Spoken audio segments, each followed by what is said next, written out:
तो आज हम बात करने जा रहे हैं भृगु संहिता की। पता है इसे क्या कहते हैं? लाखों भाग्यों की किताब। चलिए मिलकर इस रहस्यमयी दुनिया की गहराई में उतरते हैं। जरा सोचिए, क्या हो अगर एक ऐसी किताब हो जिसमें किसी का सिर्फ आज नहीं बल्कि उसका अतीत, उसका वर्तमान और यहाँ तक कि उसका भविष्य भी सब कुछ लिखा हो। कमाल का ख्याल है ना? पर सुनिए, ये सिर्फ कोई कोरी कल्पना नहीं है।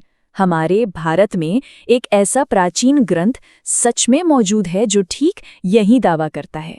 हाँ, बिल्कुल, कि उसके पन्नों में अनगिनत लोगों की पूरी जिंदगी का लेखा जोखा है। और इस महान ग्रंथ का नाम है भृगु संहिता। ये कोई मामूली किताब नहीं है, बल्कि वैदिक काल का एक ऐसा ज्योतिषीय महाग्रंथ है जिसे भविष्यवाणियों का, आप कह सकते हैं, एक अनमोल खजाना माना जाता है। अब सवाल ये उठता है कि आखिर इतनी असाधारण किताब लिखी ही क्यों गई? इसकी कहानी शुरू होती है देवताओं की एक परीक्षा से। एक ऐसी खोज जिसने सचमुच पूरे ब्रह्मांड को हिलाकर रख दिया था। तो इस पूरी कहानी के जो हीरो हैं वो हैं महर्षि भृगु।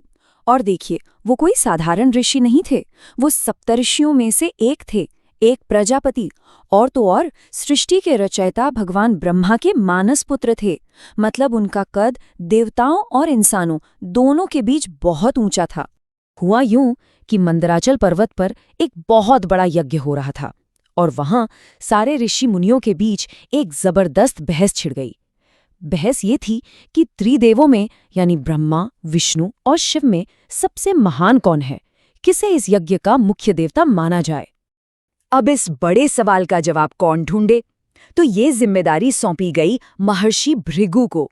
उन्होंने तय किया कि वो खुद जाकर त्रिदेवों की परीक्षा लेंगे और बस यहीं से उनका वो ऐतिहासिक सफर शुरू हुआ।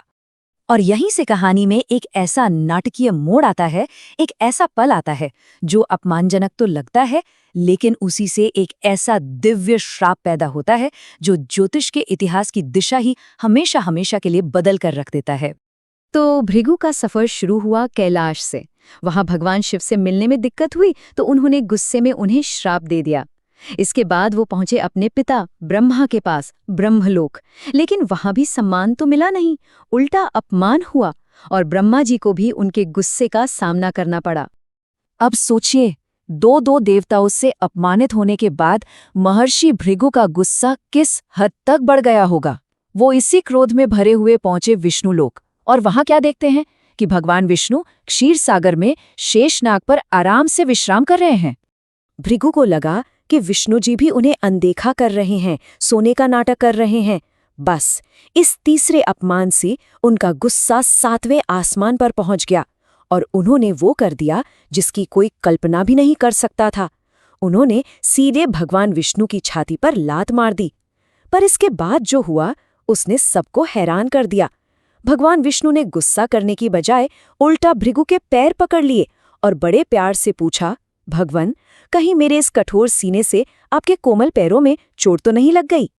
बस इतनी विनम्रता देखते ही भृगु का सारा गुस्सा शांत हो गया। उन्होंने उसी पल भगवान विष्णु को त्रिदेवों में सबसे महान घोषित कर दिया। परीक्षा तो खत्म हो गई, लेकिन एक नई और शायद ज्यादा बड़ी मुसीबत शुरू होने वाली थी। अपने पति का ये अपमान देखकर देवी लक्ष्मी का गुस्सा भड़क उठा और उन्होंने क्रोध में आकर महर्षि भृगु को श्राप दे दिया कि आज से सभी ब्राह्मण हमेशा धन और समृद्धि से वंचित रहेंगे। ये एक बहुत बड़ा श्राप था और इसके परिणाम बहुत दूर तक जाने वाले थे।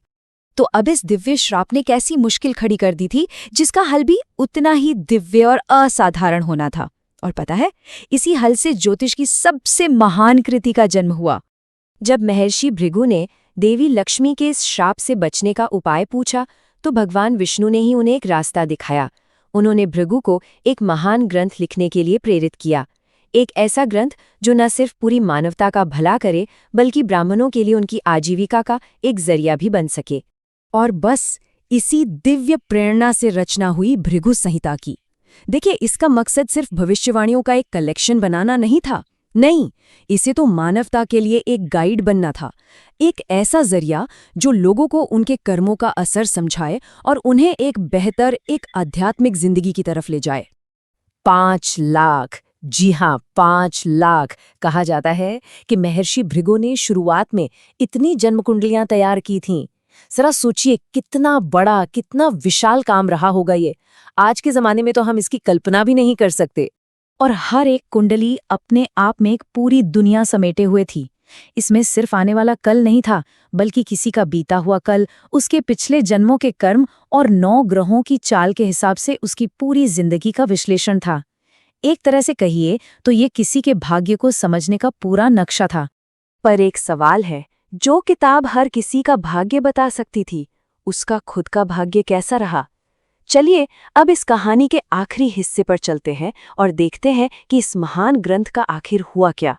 लगभग 4.5 करोड़ अलग अलग जन्मपत्रियों की संभावना के साथ ये ग्रंथ सच में ज्ञान का एक महासागर था। पर सबसे बड़ी विडंबना देखिए, जो ग्रंथ दूसरों का भविष्य बताने के लिए बना था, उसका खुद का भविष्य बहुत अंधकार में जाने वाला था। देखिए, इसका सफर शुरू तो हुआ वैदिक काल में महर्षि भृगु के हाथों। सदियों तक ये ज्ञान पीढ़ी दर पीढ़ी सुरक्षित रहा। लेकिन फिर आया 12वीं और 13वीं सदी का दौर, जब बाहरी आक्रमणों के चलते इस अनमोल खजाने का बहुत बड़ा हिस्सा हमेशा के लिए नष्ट हो गया। और सबसे बड़ा झटका तब लगा जब नालंदा विश्वविद्यालय की लाइब्रेरी को जला दिया गया। कहते हैं वहां भृगु संहिता की हजारों पांडुलिपियां रखी थीं। सोचिए ये कितनी बड़ी विडंबना है। एक ऐसा ग्रंथ जो इतिहास की भविष्यवाणी करने के लिए बना था, वो खुद इतिहास के क्रूर पन्नों में कहीं खो गया। वो समय के हाथों से खुद को नहीं बचा सका। तो कुल मिलाकर बात यह है, भृगु संहिता एक ऐसा ग्रंथ जिसे हर किसी के भाग्य के रहस्य को खोलने के लिए बनाया गया था। विडंबना देखिए कि आज उसका अपना वजूद ही एक बहुत बड़ा रहस्य बन गया है। और ये पूरी कहानी हमें एक आखिरी सवाल के साथ छोड़ जाती है। अगर किसी की पूरी किस्मत, हर मोड़, हर खुशी, हर गम, सब कुछ एक किताब में पहले से लिखा हो, तो क्या उसे पढ़ना सही होगा?